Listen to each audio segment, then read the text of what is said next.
In the heart of India's progress and rapid urbanization lies a community that works silently and tirelessly, the laborers. These are the people who build our homes, offices, roads, and cities. Yet, they are often invisible in public discourse, policy discussions, and even in our everyday consciousness. Among them, the construction laborers who build houses represent a category that is not just physically burdened but also socially and economically marginalized. As part of my academic and community outreach paper, I decided not to rely on second hand information or distant reports. Instead, I took a conscious decision to go to the grassroots, to the very sites where these workers labors from sunrise to sunset. I traveled across different localities in Punjab, met construction workers face to face, and listened to their stories. Each one of them carried a different burden, a different challenge, and a different hope. What united them, however, was the reality of hardship, low wages, long hours, lack of basic facilities, job insecurity, and the absence of social recognition. These workers are not just statistics or background figure on construction sites, they are individuals with families' dreams, fears, and resilience.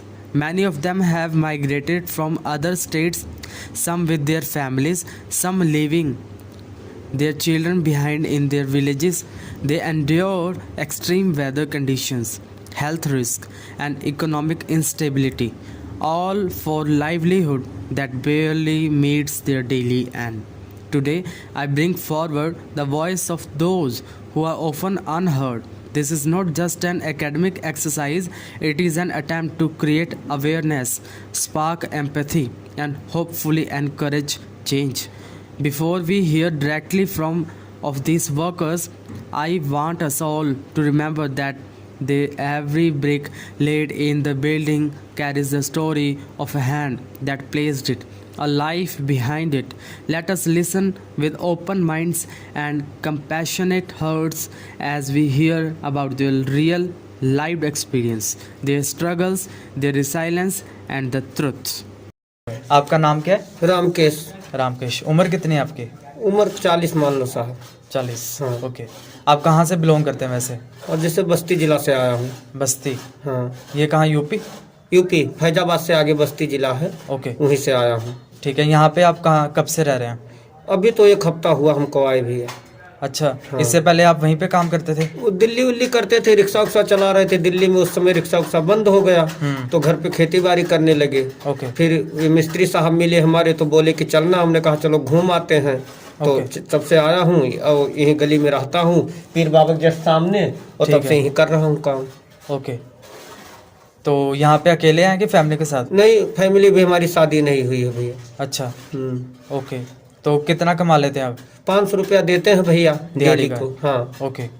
उससे मतलब गुजारा अच्छा चल जाता है आपका? हाँ चलता है भैया, बच ही जाता है, 100-200 रुपया बच जाता है। मतलब ठीक है, आपको पैसे जो मिल रहे हैं आप ठीक है, खुश हैं इसमें? हाँ हाँ खुश हैं भैया। कोई दिक्कत का सामना जहाँ आप करते हैं वहाँ पे कोई दिक्कत परेशानी का आपको देखनी पड़ती हो? नहीं नहीं, कोई दिक्कत नहीं। अच्छा, आप खुश हैं मतलब जो भी चल रहा है ठीक हाँ, है? खुश हैं। कोई आप अपनी तरफ से चाहते हो कोई बदलाव हो या कुछ सहूलत आपको मिले एक्स्ट्रा? अब भैया वो बदलाव जो ऊपर वाले करेंगे भाई, अब उसमें हम क्या कर सकते हैं। वो तो अब काम सीख लेंगे तो जरूर कुछ बदलाव हो जाएगा। जैसे काम सीख लेंगे तो 1000 पाने लगेंगे। अगर नहीं सीख पाए तो 500 पाएंगे। अच्छा, मतलब जो मजदूर है उनकी कम है? हाँ। और जो मेन है उसकी ज्यादा है? जो भाई मिस्त्री हैं, कारीगर है, वो उनका 1000 रुपया है, हम लोग का 500 है। ओके ओके, मतलब ये काम के ऊपर पेमेंट का डिपेंड है? हाँ हाँ। Okay, thank you. आपका नाम क्या है? मोहम्मद अली। मोहम्मद अली। आपकी उम्र? 21 साल। 21 साल। अच्छा, आप ये काम क्या काम करते हैं यहाँ पे? लेबर ही काम करते हैं। लेबर का काम करते हैं? कितने सालों से कर रहे हैं आप ये काम? 2-2.5 साल से। कहाँ से बिलोंग करते हैं वैसे आप? यूपी से। यूपी से। ओके। आपकी स्टडी वगैरह कितना पढ़े हैं आप? पढ़े नहीं हम। पढ़े नहीं आप? अच्छा, तो 2-2.5 साल पहले आप क्या करते थे? कुछ नहीं, गांव पर रहते थे। अच्छा, मतलब काम शुरू ही आपने यही किया? ओके। तो ये काम से आपको कितनी सैलरी हो जाती है? यही 17,500 बन जाता है। अच्छा।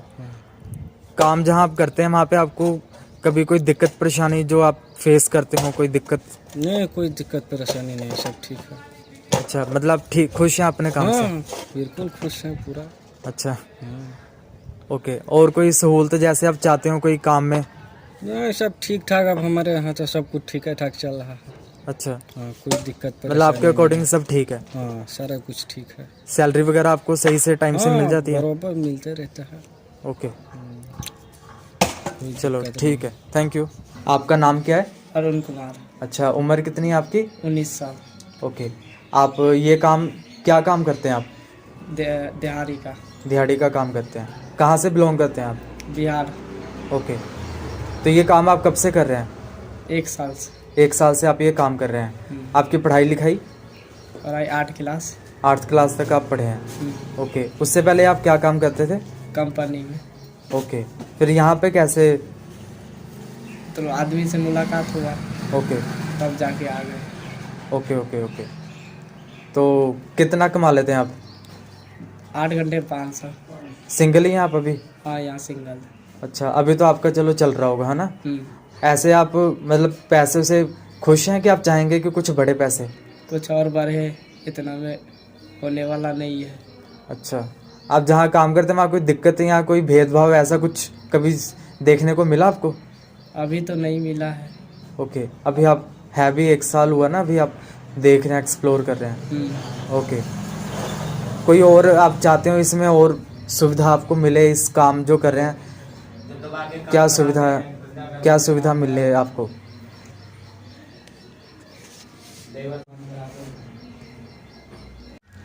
कभी ठेकेदार ठीक से बात नहीं करता है, तू ता बोल के बोलते, पैसा मांगते तो कहते काम छोड़ दो।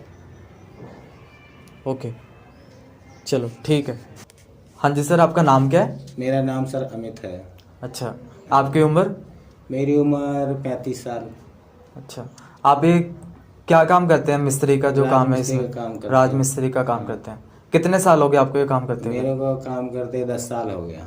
10 साल हो गए। हाँ जी। आप वैसे कहाँ से बिलोंग करते हो? मैं मध्य प्रदेश का हूँ। मध्य प्रदेश से। MP। यहाँ पे फैमिली के साथ रहते हैं हाँ, आप? फैमिली के साथ रहते हैं यहाँ। अच्छा, फैमिली है। फैमिली में कौन कौन है आपके? फैमिली में मेरे 3 बच्चे हैं, मैं हूँ, मेरी वाइफ है। ओके, बच्चे सारे पढ़ते हैं? हाँ, बच्चे सारे पढ़ रहे हैं। तो ये जो काम कर रहे हो इससे अच्छी इनकम हो जाती है? कहाँ अच्छी इनकम होती है, दिहाड़ी तो बहुत कम है, इतने में खर्चा नहीं चलता। महंगाई बढ़ती जा रही है बहुत ज़्यादा। 700-800 रुपया दिहाड़ी, 700 रुपया दिहाड़ी मिलती है मिस्त्रियों को। टाइम से पैसा भी नहीं मिलता। कुछ लोग हैं जो टाइम से नहीं देते हैं, कुछ लोग टाइम से दे देते हैं। कुछ लोग पैसा फंसा के घुमाते रहते हैं, आज आना, कल आना, परसों आना, और पैसा नहीं देना होगा तो कोई काम में नुक्स निकाल देंगे, पैसा नहीं देंगे मिस्त्री। अच्छा, मतलब ये दिक्कत जो है आपको फेस करनी पड़ती है इस काम में? हाँ, कोई टाइम से दे रहा है, कोई नहीं दे रहा कोई है। नहीं दे रहा है। कोई अच्छा भी मिलता है, कोई बुरा भी मिलता है। कोई पैसा फंसा लेता है, कोई जल्दी दे देता है। कोई काम में नुक्स निकाल देगा, नहीं देना होगा, ज़्यादा पैसा होगा, कहेगा ये दीवार टेढ़ा है, ये फलाना है, ये ढीकड़ा है, पैसा नहीं देना है, मिस्त्री को चूतिया बना देंगे। गरीब आदमी जो होगा डर के चला जाएगा, जो दबंग होगा भाई लड़ेगा, पैसा लेगा। गरीब आदमी क्या करेगा? गरीब आदमी तो डर के चला ही जाएगा। नहीं, बिल्कुल। तो कितने टाइम से मतलब ये काम आप 10 साल से यही काम ही कर रहे हो कि साथ में कुछ और भी काम करते हो आप? नहीं, साथ में और कोई काम नहीं करते, यही काम करते हैं। सिर्फ यही काम करते हो? यही काम करते हैं, ओके, और कोई रोजगार नहीं इसके अलावा। दिन दहाड़ी मजदूरी करनी है, इसी में पेट पलता है, इसी में चलता है। अच्छा, आप कोई बदलाव ऐसा चाहते हो जो इस काम में कोई बदलाव, मतलब आपसे कुछ अच्छा हो, मतलब इसमें आप चाहते हो कुछ? अब इसमें बदलाव क्या होगा? अब जो चल रहा है वैसे ही चलेगा। जैसे कोई आप चाहते हो कि हाँ ये चीज़ दिहाड़ी आपने कहा दिहाड़ी कि में बदलाव होना चाहिए, दिहाड़ी बढ़नी चाहिए। दिहाड़ी बढ़नी चाहिए। दिहाड़ी बढ़नी चाहिए। मिस्त्री लेबर का पैसा नहीं मरना चाहिए, चाहे छोटा काम हो चाहे बड़ा काम हो, चाहे कि आदमी जो भी उनकी इनकम है वो टाइम टू टाइम बिना किसी भेदभाव के मिले। मिलना चाहिए। ओके, बिना किसी भेदभाव के मिलना चाहिए। कोई आदमी बुरा ना कहे, पैसा दे, अपना आराम से काम कराए, ईमानदारी से पैसा दे। ओके, हाँ, ठीक है सर, बिल्कुल sir. Thank you. After spending time on construction sites and engaging in heartfelt conversations with the laborers who build our homes brick by brick, I came away with far more than just information. I came away with stories of strength, of silent suffering, of resilience, and of hope. These workers who spend their days under the scorching sun and the dusty air are the very foundation of our urban world. Yet, ironically, they remain the most neglected. Many of the laborers I spoke with shared a mixed reality. On one hand, some of them feel content with their work. They receive daily wages which offer a sense of routine and economic stability. The ability to earn something every day gives them the strength to face life's difficulties. They find satisfaction in the idea that their hands are helping build something real, something that will stand for generations. But on the other hand, a darker side emerged. Several laborers confined that they often do not receive their salaries on time. Some are made to wait for weeks, even months, for what they have already earned with sweat and effort. For people living on daily wages, even a day's delay can mean no food on the table. What struck me the most, however, was not just the financial struggle but the emotional burden they carry. One of the major and deeply troubling issues that echoed through every conversation was the lack of respect.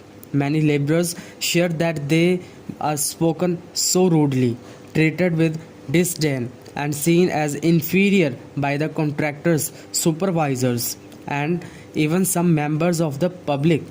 Thekedars, those responsible for managing the labor, often don't treat them with even the basic courtesy that every human being deserves. There is no recognition of the fact that without these laborers, the walls we live without would not exist. This is not just a matter of salary, this is about dignity. These are people who leave their villages and hometowns, often leaving their families behind just to make a living. They compromise on comfort, health, and safety, not for luxury but for survival. All they seek in return is fair treatment and timely payment, and above all, a little humanity. For my interview, it became clear to me that the solution is not complex. The problems these workers face can be addressed with empathy, responsibility, and respect. First and foremost, their wages must be paid regularly and on time. This is a basic right, not a favor. Secondly, and perhaps more importantly, they must be treated with dignity, a respectful word, a polite tone, a kind gesture. These cost nothing but mean everything. We must change by the way we look at laborers.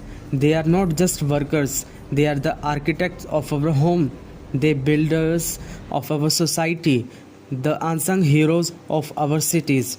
Every wall they raise, every floor they lay carries a story of effort and endurance. Let us remember this. Every work is great and every worker is greater. When we start honoring the hands that build our world, we take one step closer to becoming a more just, compassionate, and human society.